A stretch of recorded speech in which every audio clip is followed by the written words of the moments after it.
만만치 않습니다. 우리 이소영 자매님 처음부터 피아노로 쫙 기를 죽이더니 아주 만만치 않습니다. 수고하셨습니다. 오늘 우리가 함께 볼 하나님의 말씀 누가복음 17장을 보겠습니다.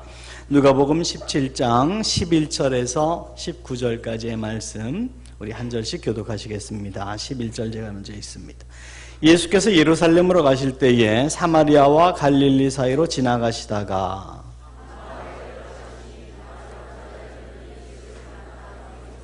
소리를 높여 이르되 예수 선생님이여 우리를 불쌍히 여기소서 하거늘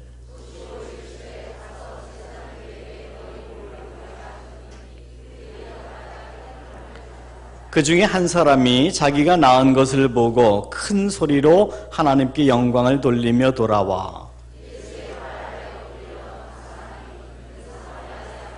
예수께서 대답하여 이르시되 10사람이 다 깨끗함을 받지 아니하였느냐 그 9은 어디 있느냐 같이 읽습니다. 그에게 이르시되 일어나 가라 내 믿음이 너를 구원하였느니라 하시더라. 아멘. 오늘날 많은 사람들은 현대를 4S, 4개의 S의 시대라고들 이야기를 합니다. 그 4S는 스크린, 스포츠, 섹스, 그리고 스피드입니다. 오늘날의 현대 사회를 불투명성의 사회라고도 합니다. 모든 것이 선명한 게 없습니다. 남성과 여성도 이제는 더 이상 선명하지 않습니다. 아시는 것처럼 지난주에 서울대 총학생회장 대표로 나온 사람이 자기가 레즈비언이라고 커밍아웃을 하고 그것 때문에 더 박수를 받아서 총학생회장이 되었습니다. 이제는 성도 분별이 안 되고 모든 것이 불투명합니다. 정치도 문화도 예술도 투명한 게 없어서 그런 불투명성의 시대 가운데 사람들은 불안과 스트레스가 점점 심해집니다. 그러한 자기가 해결할 수 없는 불안과 스트레스를 풀어보려고 사람들이 달려가는 것은 스크린입니다. 영화입니다. 그 영화를 보면서 드라마를 보면서 대리만족을 얻으면서 자기 내면에 있는 풀리지 않는 스트레스를 풀어보려고 하거나 스포츠나 찰나의 성적 만족감으로 잊어보려고 애를 쓰기도 합니다. 또 초경쟁 사회입니다. 초등학생부터 고등학생까지 아니 성인까지 경쟁하지 않는 사람이 없습니다. 빨간불에 두 차가 서 있으면 다른 차가 자기보다 조금만 앞서가도 어딘가 기분이 좋지 않은 경쟁 사회. 그 속에서 우리는 여유를 잃어버리고 사는 스피드와의 전쟁, 그러한 치열한 인생을 살아가면서 어떨 때는 우리가 내 인생의 우선순위가 무엇인지조차 잊어버리고 살 때가 많습니다. 치열하게 사는 거 나쁘지 않습니다. 열심히 사는 거 좋은 일입니다. 그런데 왜 치열하고 왜 열심히 달려가는지는 알고 살아야죠. 그래서 요즘 현대인이 가장 잘 걸리는 정신적 장애가 뭔가 하면 건망증입니다. 아마 여러분도 그런 경험이 있으실 텐데요. 어디 여행 가다가 집에 가스불 끄고 나왔나? 그리고 돌아가 보면 역시 꺼져 있습니다. 요새는 문들이 다 이렇게 키패드로 되어 있기 때문에 닫으면 자동으로 닫히지만 옛날에 열쇠를 잠글 때는 어디 한참 가다가 집 문 잠갔는지 기억이 안 나네. 그리고 돌아가 보신 분들도 분명히 계실 것이고 또 제가 알기로는 어디 잠깐 내렸다가 남편 놔두고 혼자 운전하고 가신 분들도 있고 건망증이라는 게 아주 종류가 다양합니다. 또 어떤 가정은 아내가 어디 나가기만 하면 여보 다림이 안 끄고 나왔나 봐요. 하도 그래서 그 어느 정도 시간이 지나고부터는 남편이 어디 갈 땐 다림이 가지고 나간대요. 걱정하지 마. 그게 다 바쁘기 때문에 그렇습니다. 생각이 너무 많기 때문에 그런 현상이 생깁니다. 그런데 역사상 가장 건망증이 심했던 인물이 누굴까? 그거는 타의 추종을 불허하는 인물이 계십니다. 예수님입니다. 예수님의 건망증. 여러분이 일주일 만에 교회 오셔서 또는 기도회에 가셔서 주여 어저께도 지난주일에도 또 죄를 지었습니다. 용서해 주세요. 그러면 예수님은 무슨 죄? 난 기억도 나지 않는다. 너희가 회개하면 동이 서에서 먼 것처럼 너희 죄를 기억도 하지 않을 것이다 약속하신 그 주님의 거룩한 건망증을 우리는 은혜라고 합니다. 은혜. 거절할 수 없는 은혜, 갚을 수 없는 은혜. 오늘이 추수감사주일인데요. 우리는 이 시간만이라도, 잠시만이라도 여러분이 숨가쁘게 달려가고 있는 질주를 멈추시고 하나님께서 지난 한 해 동안 우리에게 무엇을 베푸셨는가 한번 뒤돌아볼 수 있는 은혜의 흔적을 살펴볼 수 있는 시간이 되기를 바랍니다. 이렇게 달려가면 나는 어디에 종착하게 될 것인가? 열심히 사는 거 좋습니다. 공부하는 거, 사업하는 거 좋습니다. 근데 이렇게 열심히 달려가면 어디에 멈추게 될 것인지는 우리가 좀 생각하고 살아야 되지 않겠습니까? 그렇게 하나님 말씀의 거울 앞에서 우리가 다시 한번 우리의 모습을 살펴볼 수 있는 시간이 될 수 있기를 바랍니다.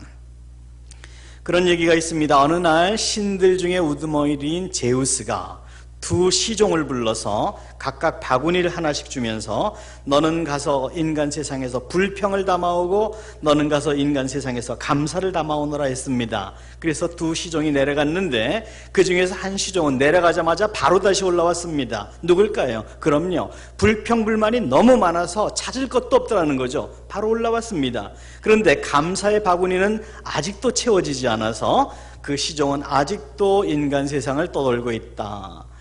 그리스 신화에 나오는 얘기입니다.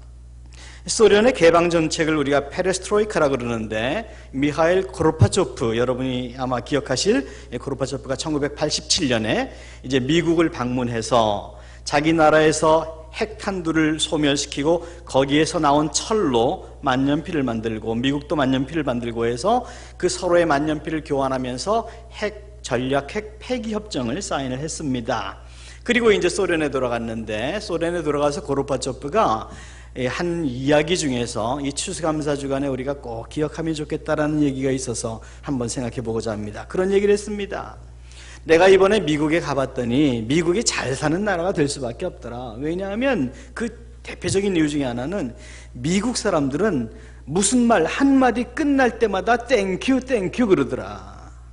근데 심지어 그 사람들은 싫다는 말을 할 때도 노 땡큐 그러더라. 그 땡큐라는 말이 얼마나 사람을 이렇게 따뜻하게 하고 격려를 하는지.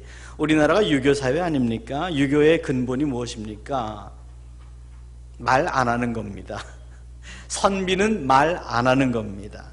그러다 보니까 사랑한다는 말도 잘 안 하고 감사한다는 말도 잘 안 하고 여러분, 좋은 문화는 지켜야 되겠지만 좋지 않은 문화는 폐기해도 됩니다. 여러분이 아시다시피 감사하다, T-H-A-N-K, thank라는 단어와 생각하다, think, T-H-I-N-K는 가운데 스펠링 하나만 바꾸면 감사하다는 뜻도 되고 생각하는 뜻도 됩니다. 이게 어원이 같아요. 다시 말하면 무슨 뜻인가? 생각하지 않으면 감사할 것도 없고 생각해보면 감사할 일이 많다. 여러분 그렇지 않습니까? 한 해를 돌아보십시오. 채워지지 않은 것이 많겠지만 그럼에도 불구하고 여러분이 감사할 일이 얼마나 많은가. 아무리 힘든 상황 속에서라도 우리가 생각해보면 우리의 삶을 채워주신 은혜가 있습니다. 그러나 공산주의 사회에서는 모든 것이 노력이나 업적에 대한 대가입니다. 그러니까 내가 당연히 한 일에 대해서 받는 거니까 땡큐, 감사할 일이 없는 겁니다. 감사 받을 일도 없습니다. 감사할 일도 없고 감사 받을 일도 없는 것이 공산주의 사회다. 그래서 공산권 유물론적인 사고가 기본에 있는데 유물론이 뭡니까? 성취적인 겁니다. 손에 만져야 됩니다. 유물론은 이성적인 이데아의 세계가 아니라 손으로 만져야 되는 것이기 때문에 그런 유물론적인 사고방식을 가지고 있는 공산주의 사회에서는 감사한다는 말 별로 안 합니다. 투쟁, 쟁취 뭐 이런 얘기들 많이 합니다. 그 말씀이 좀 빗나갈지는 몰라도 지난 60년 동안 김일성 이후로 북한이 닫혀 있고 또한 지난 60년 동안 캐스트로 이후로 남미에 있는 플로리다 밑쪽에 한 200km에 있는 쿠바라는 나라가 닫혀 있습니다. 같은 60년에 동결된 공산주의 국가라서 둘이서 되게 친합니다. 그런데 보면 북한은 사람들이 영성이 매우 피폐해요. 인격이 매우 피폐해서 이북에 있는 동포들을 보면 그들이 이제 탈북해서 나온 분들을 봐도 실제로 제가 미국에서 목회할 때 저희 가정에 그런 두 가정이 있었는데 참 인격이 영성이 피폐해졌어요. 그래서 가까이 하기에는 너무 먼 당신, 무엇을 이렇게 베풀어도 감사한 줄을 몰라요. 그런 피폐성을 보이고 있는데, 반대로 쿠바는 똑같은 60년 동안 공산주의를 지냈으면서도 사람들이 남미적인 어떤 정서가 있는지는 몰라도 굉장히 부드럽습니다. 뭐 없으면 말지, 뭐 못 먹으면 말지, 뭐 이런 식이에요. 여러분 중에서 아시는 분이 계시지만 저는 이후에 쿠바에서 마지막 인생을 보내겠다라고 지금 스페인어를 준비하고 있습니다. 그렇게 달라요, 두 개가. 그러나 전반적으로 공산주의 진영에서는 감사라는 말을 잘 쓰지를 않습니다. 오늘 본문에는 예수님께서 10사람의 나병 환자를 낫게 해주신 사건을 기록하고 있습니다. 성경에는 많은 기적들이 기록되어 있는데 그 중에서 특히 이제 불치의 병을 고쳐주신 많은 기록들이 있는데, 주님을 만나서 병이 치료받은 많은 사람들 중에서 특히 나병이 치료받았다고 하는 것은 다른 병이 치료받았다고 하는 것과는 좀 차별화된 감사가 있어야만 합니다. 왜냐하면 다른 병과는 달리 이 나병은 저주받은 병이라고 그렇게 유대사회에서 인정을 했기 때문이에요. 당시에 이스라엘 가정에서는, 문화에서는 어떤 가족이, 자기 가족이 나병에 걸리면 제일 먼저 하는 일이 장례식 치르는 겁니다. 왜냐하면 걸리면 무조건 내보내야 돼요. 집에서 내보내야 되고 사회로부터 격리돼야 돼요. 그러니까 장례식부터 치러줍니다. 언제 어디에서 어떻게 죽을지 모르기 때문에 장례식부터 치러서 집에서 내보내게 됩니다. 이들은 사회로 들어올 수가 없었고 격리되어 살았는데, 주로 전염성이 강한 그런 시대였기 때문에, 치료도 불가능한 시대였기 때문에 어디에 모여 살았나 하면 들판과 산이나 특히 동굴에 모여 살았는데, 그 동굴은 주로 무덤이었습니다. 이스라엘 사람들은 죽으면 시신을 둥둥 싸서 부패 처리해서 동굴 속에다가, 무덤, 공동묘지가 큰 무덤, 큰 동굴입니다. 그 속에 집어넣습니다. 그리고 이 나병 환자들은 주로 이제 이 동굴 속에 살았는데, 그 이유는 장사를 지내러 사람들이 오면 먹을 것을 가져다 주었기 때문에, 그래서 동굴에 모여 살았습니다. 그리고 어디를 가든지 종을 들고 다녀야 됐습니다. 한 사람이 다니는 게 아니라 무리로 다녔습니다. 오늘 본문에 나오는 나병 환자들도 10병이 같이 다녔죠. 10명이 같이 다녔다는 것은 이 문화적인 것을 이해해야 되는데, 이 유대 사회에서의 최소 단위의 문화가 10명입니다. 그래서 유대 사회는 10부장, 100부장, 1000부장 이렇게 10명 단위로 되어 있었고, 또 어떤 사람들이 모여서 예배를 드리기를 원하면 반드시 10명이 채워져야만 했습니다. 그래서 10명의 문둥병자가 같이 다녔다는 것은 우리가 확대 해석을 해보면, 이 사람들은 자기의 최소 단위의 공동체로서 예배를 드리지 않았겠느냐. 물론 예수 그리스도가 예배 대상은 아니지만 그들의 신 여호와, 그 예배를 위해서 그렇게 하지 않았겠느냐. 왜냐하면 회당을 갈 수 없었으니까요. 그런 것을 우리가 추측을 해볼 수가 있어요. 그렇게 다니면서 종을 쳐야만 했습니다. 사람들이 지나가면 종을 치면서 나는 부정합니다, 나는 부정합니다라고 얘기해야만 했고, 그렇지 않을 경우에는 돌로 쳐서 죽이도록 되어 있는 정말 저주받은 인생으로 그렇게 살던 사람들이었는데, 예수님께서는 그들에게 제사장에게 가서 너희 몸을 보이라 하셨고, 그들이 가던 중에 나음을 얻었다. 여기서 이제 제사장에게 가서 몸을 보이라고 하신 이유는, 우리 여성교회에서도 성막을 다녀오셨겠지만 그 성막의 크기가 어떤지 제가 몰라서 말씀드리긴 어렵지만, 원래 성전은 여러 개의 캐테고리로 바운드리가 되어 있는데, 맨 마지막 부분이 이방인이 거기는 들어갈 수 있습니다. 그 다음에 제일 중간이 Holy of Holies, 거룩한 중에 거룩한 것, 지성소입니다. 그리고 이방인의 뜰을 다음 지나가면 유대인 여자들이 들어갈 수 있는 여인들의 뜰이 있습니다.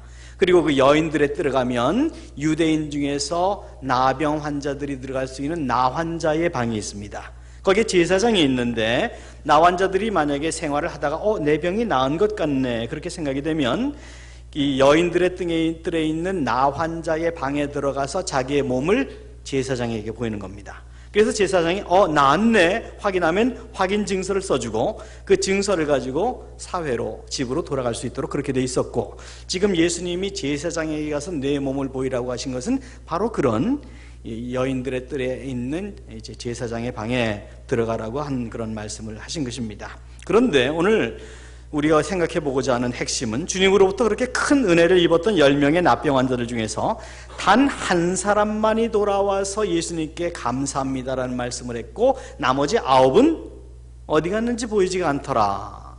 이것이 우리가 한번 생각해 보고자 하는 핵심인데, 오늘 우리는 여기서 주님으로부터 믿음이 인정을 받았던 한 사람의 사마리아인, 그리고 나머지 9사람, 이 두 부류의 차이를 한번 생각해 보고자 합니다. 어떤 믿음이 인정을 받았고 어떤 믿음은 왜 인정을 받지 못했는가? 나음을 입은 것은 똑같은데 왜 그렇게 됐는가? 먼저 이 10사람이 가지고 있던 공통점이 뭔가?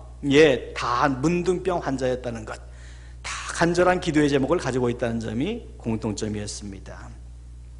그들은 예수님에 대해서 이미 알고 있었고 예수님께서 지나가실 때에 예수 선생님이여 우리를 불쌍히 여기소서라고 하는 예수님에게 대한 그런 병고침의 기대가 있었습니다.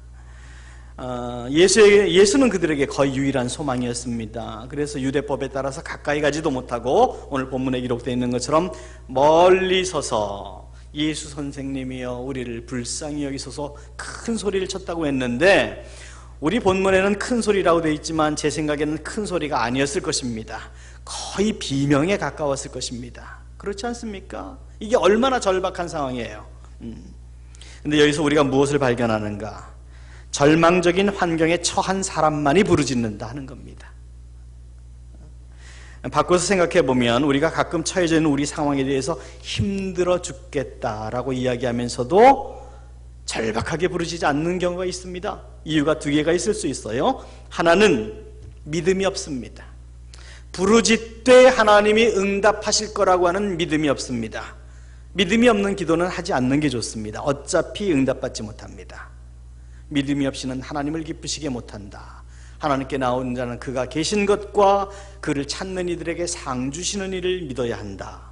믿음이 없는 기도는 의미가 없기 때문에 응답되지 못합니다. 또 하나가 있습니다. 아직 죽을 지경이 아니기 때문에 부르짖지 않습니다.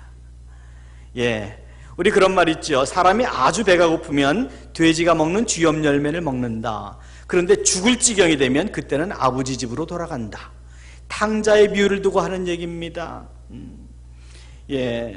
따라서 절망적인 상황이 반드시 나쁜 것만은 아닙니다. 왜냐하면 절망은 오히려 희망의 조건이 될 수도 있습니다.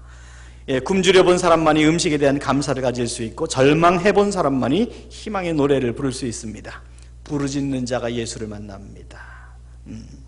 예수님은 찾는 이들에게 자기를 숨기지 않습니다. 그리고 이 10명의 문둥병자들에게 또 공통점이 있었다면 그들은 모두 율법에 대한 지식을 가지고 있었다는 겁니다. 앞서 말씀드린 것처럼 자기들이 율법에 의해서 민간에게 가까이 갈 수 없다는 것 알고 있었습니다. 그래서 가지 않았습니다. 또 뒤에서 보면 예수님이 제사장에게 가라 했을 때 제사장에게 가서 자기 몸을 보여야 된다는 율법도 알고 있었습니다. 율법에 대한 지식을 가지고 있었습니다. 그리고 또 그들은 예수님의 권능에 대한 믿음과 기대감이 있었습니다. 아무런 처방전 준 거 없습니다. 기도해 주신 것 없습니다. 그냥 가서 제사장에게 내 몸을 보여라 그랬더니 예 그래요? 그러고 갔습니다. 무슨 뜻입니까? 그런 기대감이 믿음이 있었다는 것입니다. 여인아 내 믿음이 너를 구원하였느니라. 이제까지 많은 얘기들을 들었을 거예요. 그분은 말씀만 하시면 그대로 되더라. 이 10명의 문둥병들에게도 절박한 상황도 있었고 율법도 알 수 있었고 알고 있었고 예수님 말씀에 대한 기대와 믿음도 있었어요. 괜찮아 보이지 않습니까? 괜찮아 보여요. 그럼에도 불구하고 이 한 사람과 이 한 사람의 사마리아인과 나머지 9사람 유대인 사이에는 좁혀질 수 없는 거리가 있었어요. 그것은 무엇이었을까? 첫 번째, 사마리아 사람은 자기의 몸이 깨끗해졌을 때 그걸 발견한 즉시 예수님께로 돌아왔다고 하는 점입니다. 오늘 본문을 우리가 조심스럽게 살펴보면 예수님은 지금 예루살렘을 향해 자기 길을 가고 계셨어요. 길을 가던 여정 중에 이 10명의 문둥병자를 만나시게 된 겁니다. 어떤 성에 머물러 계신 것도 아니고 길을 가던 중에 만나게 된 겁니다. 그리고 나서 그들에게 제사장에게 가서 내 몸을 보여라 했습니다. 그래서 예수님은 자기의 길을 가시고 10명의 문둥병자는 자기의 길을 갔습니다. 그런데 가던 도중에 몸이 깨끗한 것을 알게 되었습니다. 그래서 그 길이 얼마나 멀리 갔는지는 모르지만 아마 멀리 가지 않았던 것 같습니다. 그래서 바로 되돌아와서 예수님을 만나게 되었습니다. 우린 여기서 쉽게 짐작해 볼 수 있는 부분이 하나 있는데 이 한 사람의 사마리아인 문둥병자가 예수님께로 돌아올 때 혼자 조용히 돌아왔을까?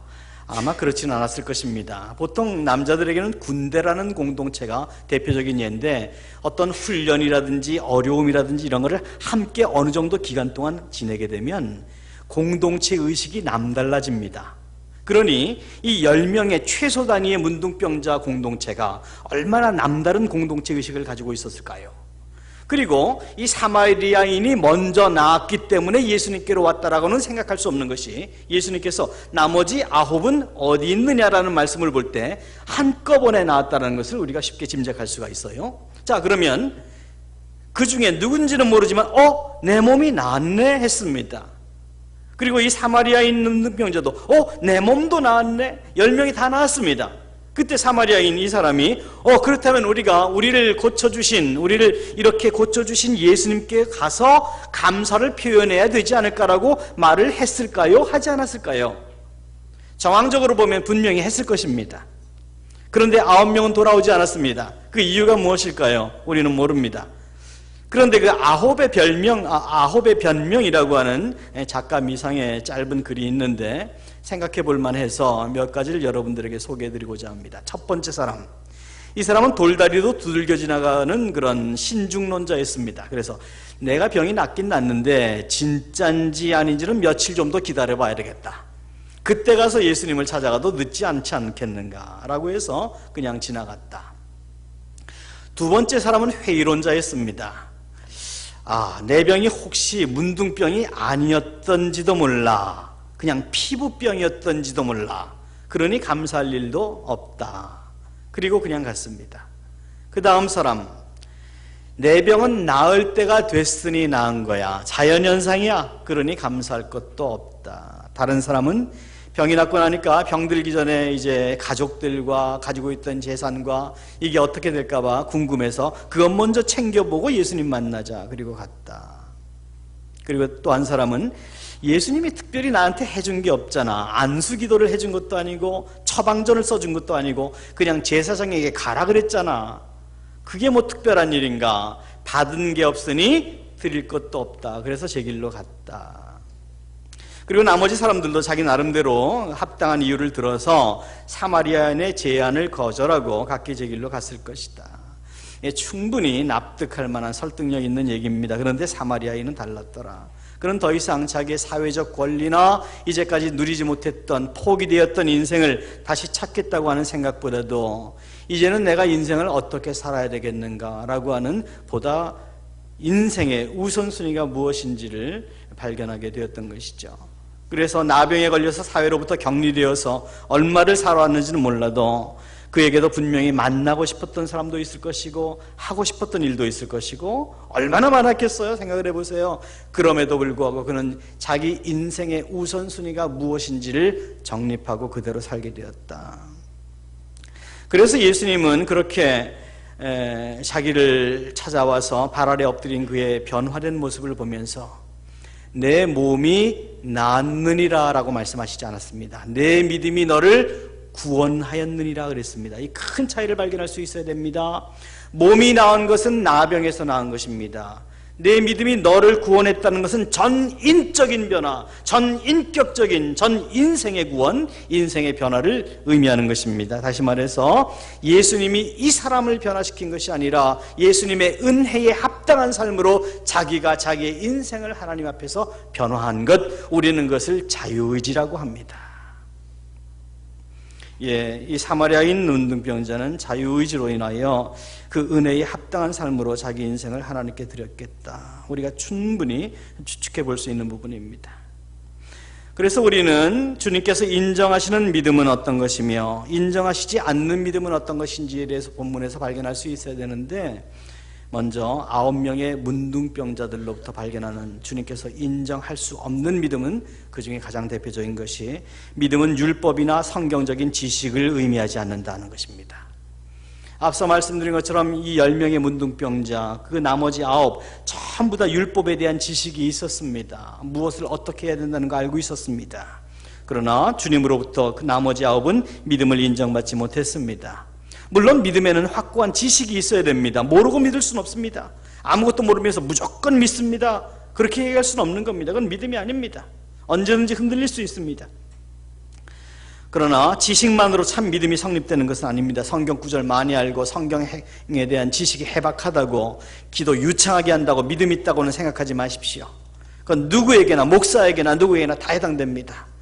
그것이 믿음은 아닐 수 있습니다. 며칠 전에 제가 어느 목사님 부부를 만나서 저희 부부가 식사를 하는데 한 교단에서만 한 40년 이상을 목회하신 원로에 속하는 현직 목사님인데, 그 교단은 한국에서 제일 큰 교단입니다. 제일 보수적이라고 자기들은 생각하는 교단인데, 그 목사님이 그러세요. 얼마 전에 동창회를 갔는데 아주 정말 말이 안 되는 얘기를 들었어요. 그래요. 그러면서 하시는 말씀이, 자기 후배 목사님이 독일에서 신학 박사를 받고 자기 교단 신학교에 와서 강의를 하는데, 그날 동창회에서 그러더래요. 혹시 목사님들 중에 아직도 예수를 하나님의 아들이라고 설교하시는 분 계신가요? 예수가 정말 부활했고 정말 재림할 거라고 설교하시는 분은 안 계시겠죠? 그러더라는 거예요. 자유주의 신학이라는 것이 어제 오늘의 일은 아니지만, 성경을 많이 한다고 히브리어, 헬라어 유창하게 한다고 그것이 믿음을 의미하지는 않습니다. 오히려 신학이 신앙을 잃어버리게 할 수 있습니다. 좀 더 확대 해석하면, 교회 생활 많이 했다고, 교회에 대해서 처음부터 끝까지 다 꿰고 있다고 신앙이 있다고 할 수 없습니다. 목사라는 명찰 붙였다고, 장로, 권사 붙였다고 믿음 있다고 얘기할 수 있는 증거되지 않습니다. 믿음은 바라는 것들의 실상이요, 보이지 않는 것들에 대한 증거니라. 하나님의 말씀을 말씀대로 믿고 그 말씀에 합당한 삶을 살아나가는 자, 삶으로 입증해 보이는 자, 그것이 믿음인데, 믿음은 절대로 지식을 의미하지 않는다. 9명의 문둥병자, 율법에 대한 지식이 있었습니다. 그런데 그들에게 믿음은 없었습니다. 둘째, 어떤 어려움이 취했을 때에 신비적인 치유나 하나님의 도우심을 간절하게 구하는 그것만으로 믿음을 증명해 보일 수는 없다. 이 10명 모두 예수님이 지나갈 때 예수 선생님이여 우리를 불쌍히 여기소서 비명을 질렀던 그런 간절함이 있었습니다.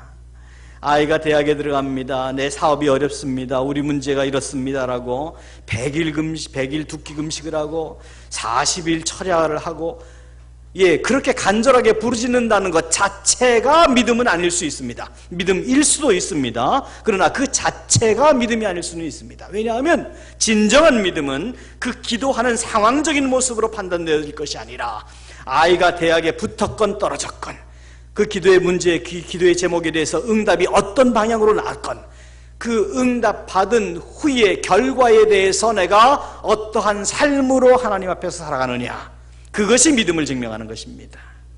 내가 원하는 방향으로 응답이 되었건 그렇지 못하건, 내가 어떤 방향으로 어떤 모습으로 하나님 앞에서 살아갈 것인가. 저는 오늘 본문을 보면서 제가 참 궁금한 점이 하나 있는데, 이 불치의 병으로부터 치유함을 받은 그 나머지 9사람의 인생이 나중에 어떻게 풀렸을까? 참 궁금합니다. 나병에서 치료함을 받은 것은 이건 획기적인 역사적인 것입니다. 이들 인생에 있어서. 근데 그게 인생의 전부는 아니잖아요. 나병에서 치유함 받았다고 그 나머지 인생에 어려움이 없을까요? 있을 수도 있습니다. 어쩌면 나병보다 더 큰 문제가 올 수도 있고 더 큰 어려움이 있을 수도 있습니다. 그런데 물론 하나님이 그렇게 째째하신 분은 아니지만, 이들이 이런 모습으로 예수님의 실망이 되었을 때, 그들의 나머지 인생에서 다른 어려움이 부딪혔을 때 주여 나를 불쌍히 여기소서 했다면 그 기도가 응답되었을까? 그건 우리는 모릅니다. 다만 짐작을 할 뿐입니다. 여러분도 여러분 주변에서 누구가 여러분에게 어떤 부탁을 할 때 여러분이 들어주셨어요. 큰 은혜를 여러분 나름대로 베풀었어요. 근데 나중에 돌아오는 게 은혜에 대한 합당한 대가가 아니라 다른 것일 때 섭섭하시지 않던가요? 사람 나름이겠지만 대부분은 섭섭하십니다. 그리고 그 사람이 나중에 똑같은 어쩌면 더 어려운 문제를 여러분에게 부탁을 하셨을 때 들어주실 수 있을까요? 그것도 사람 나름이시겠지만 쉽지 않을 것입니다. 자, 그러면 우리는 어떤가요? 이제까지 인생을 살아오면서 이렇게 추수감사절을 지내면서 우리 인생에 하나님 앞에 감사할 조건들이 없었나요? 아니요. 굉장히 많았을 거예요. 세어보지 않았을 뿐이지 참 많았을 거예요. 근데 거기에 대한 합당한 삶을 살았던가요? 그건 또 별개의 이야기입니다. 기도의 응답이 되고 나서 우리가 어떻게 살아가는가, 그게 더 중요한 것이죠. 이 사람들 어떤 어려움이 있을 때 하나님 앞에, 예수님 앞에 매어 달렸어요. 그러나 그 자체가 믿음이 아니에요. 여러분들이 어떤 기도에 커다란 제목이 있다 그래서 그것을 가지고 막 작정 기도를 하고 금식을 하고 중요한 것입니다. 그러나 그 자체는 믿음이 아닐 수 있다. 그 다음이 중요하다는 것을 꼭 기억하셔야 되고, 또 하나가 있는데 세 번째는 기적이나 신비로운 일을 경험했다고 해서 경험한 것 그 자체가 믿음은 아닐 수 있다고 하는 것입니다. 이 10명의 문둥병자 그리고 예수님께 돌아오지 않았던 9명 다 기적을 체험했습니다. 다 기적을 체험했으면 이들에게 믿음이 있는 것입니까? 아니요. 그것을 예수님은 믿음이라고 말씀하시지 않았어요. 우리는 초현대 사회를 살아가면서 기적이나 신비 같은 얘기하면 그건 참 현대와 맞지 않는다라고 생각할 수가 있는데 그렇지 않습니다. 기독교는 기적이나 신비를 분리해 놓고는 이야기할 수가 없습니다. 하나님이 엿새 동안에 천지를 창조하셨다. 예수님이 죽으시고 부활하셨다. 이제 다시 오신다. 하나님께서 성령으로 내 안에 함께 계신다. 이게 기적입니까? 상식입니까? 예, 어제나 오늘이나 동일하신 하나님은 동일하신 역사를 어제나 오늘이나 역사하실 수 있어요. 그런데 그 기적 자체가 그것을 경험했다고 해서 그것 자체가 믿음이 되지는 못할 수도 있다. 저는 여러분들이 다 신비 체험하실 수 있기를 바랍니다. 다 방언하실 수 있기를 바랍니다. 다 하나님의 놀라운 역사를 이건 정말 부정할래야 부정할 수 없는 하나님이다라고 하는 것을 경험할 수 있기를 바랍니다. 그러나 그 자체가 여러분에게 기적을 믿음을 가져다 주지는 못합니다. 오늘 9명의 문둥병자들 중에서 우리가 그것을 발견할 수 있는 것이죠. 자, 그러면 오늘 우리가 본문에 등장하는 사마리아인으로부터 배워야 될 참 믿음의 모습은 무엇인가? 간단하게 두 가지를 생각해 보면 이 참 믿음이라는 것은 자기의 지금 당면한 문제, 이 사람에게는 신체적인 문제였습니다. 이러한 신체적인 치유나 안개처럼 지나갈 이 세상에서의 어떤 기도의 제목의 해결, 이것이 아니라 전인적인 인격의 변화로 인생을 살아가는 목적이 하나님 앞에서 재정리되어야 된다는 것입니다. 진정한 믿음은 내가 받은 은혜로 말미암아 그러면 내가 앞으로 어떻게 살아가야 될지를 재정리해 볼 수 있어야만 합니다. 우리에게 주신 은혜는, 우리에게 은혜를 주시는 하나님은 이 은혜에 대해서 너는 그러면 어떻게 살아가겠니라고 묻고 계시는 하나님의 질문지이심을 꼭 기억해야만 합니다. 그리고 믿음은 어떤 문제가 해결되었다고 해서 그것으로 만족하는 것으로 그치는 것이 아니라 그 은혜에 합당한 삶으로 증명해 보일 수 있어야만 합니다. 아무리 여러분이 결단을 해도 그것이 하나님 앞에서 증명되어 보이지 못하면 의미가 없는 것입니다. 종은 울릴 때까지 종이 아니고 사랑은 표현될 때까지 사랑이 아니고 감사 또한 하나님 앞에서 입증될 때까지는 감사가 아닙니다. 진정한 믿음은 이 오늘 우리가 보는 한 명의 사마리아인 문둥병자처럼 표현되어 보일 수 있어야 됩니다. 그리고 이 한 명의 문둥병자에게서 우리가 유추해 볼 수 있는 것처럼 삶의 변화가 동반되어야 합니다. 내 믿음이 너를 구원하였느니라. 전인적인 변화입니다. 그 문제의 변화뿐만이 아니라 전인적인 그의 인생의 변화. 여러분이 추수감사 주간을 지내면서 모쪼록 주께 받은 은혜와 감사를 삶으로 증명해 보일 수 있도록 최선의 노력을 다하시기 바랍니다. 탈무드에 그런 얘기가 있습니다. 이 세상에서 참된 지혜자는 모든 사람에게서 배우는 사람이고 참된 강자는 자기를 이기는 사람이고 참된 부자는 지금 가지고 있는 것에 감사할 줄 아는 사람이다. 말씀을 마치려고 합니다. 마지막으로 추수감사주의를 맞이하는 우리에게 주시는 하나님의 음성으로 저는 잠언 11장 24절과 25절을 함께 생각해 보기를 바랍니다. 함께 읽겠습니다. 시작. 흩어 구제하여도 더욱 부하게 되는 일이 있나니 과도히 아껴도 가난하게 될 뿐이니라. 구제를 좋아하는 자는 풍족하여질 것이요 남을 윤택하게 하는 자는 자기도 윤택해지리라. 그리고 주님은 누가복음 6장 28절에서 이렇게 말씀하셨습니다. 주라 그리하면 내가 너희에게 줄 것이니 곧 후히 되어 누르고 흔들어 넘치도록 하여 너희에게 안겨주리라. 여러분, 하나님 나라의 계산법은 이 세상의 계산법과 근본적으로 다르다는 것을 절대로 잊지 마십시오. 세상은 움켜쥐고 쌓아야 된다고 말씀하시지만 주님은 그것을 어리석다 말씀하십니다. 우리는 축복의 통로로 하나님의 은혜의 통로로 이 땅에 보내진 하나님의 사람들입니다. 10사람이 다 깨끗함을 받지 아니하였느냐? 나머지 그 9은 어디 있느냐? 이 이방인 외에는 하나님께 영광을 돌리러 온 자가 없느냐?